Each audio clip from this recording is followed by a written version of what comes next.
up, guys? So I just wanted to film a quick little like tech tip thing for you guys. Yeah, so here it is. Quick little tech tip. So I have two connectors here, this one and this one down here on my MK1 Rabbit. These just pop off. So I'll show you guys real quick how to fix that. I'm gonna do it to both of them, but I'll show it on this one since this one's easier to show. So throw the first zip tie around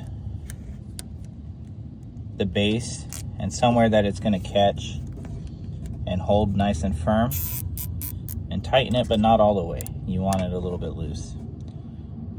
Then take another zip tie and go around the base of the connector.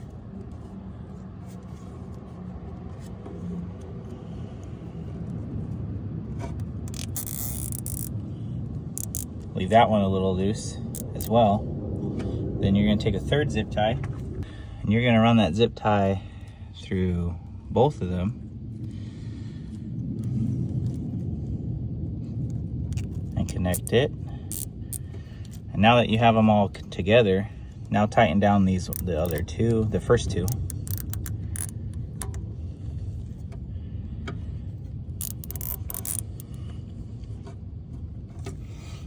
And then tighten down the last one.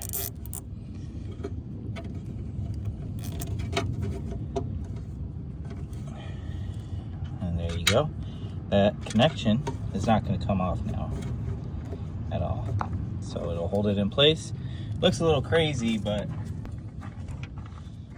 it works. Take your flush cut pliers. If you don't have a set of these and you're a certified zip tie mechanic, you need to get a pair, because these snip it flush.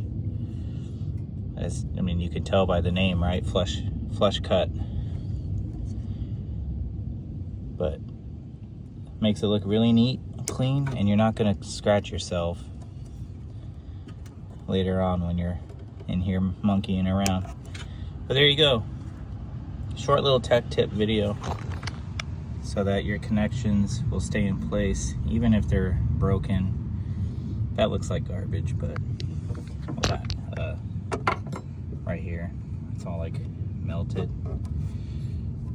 I'd love to repair everything in this car and make it all nice, but you know, for now this will do. One day we'll do some nice stuff to it, but right now I'm just driving it and enjoying it. So I'm gonna do the same thing to that one down there. But thanks for watching. Appreciate y'all.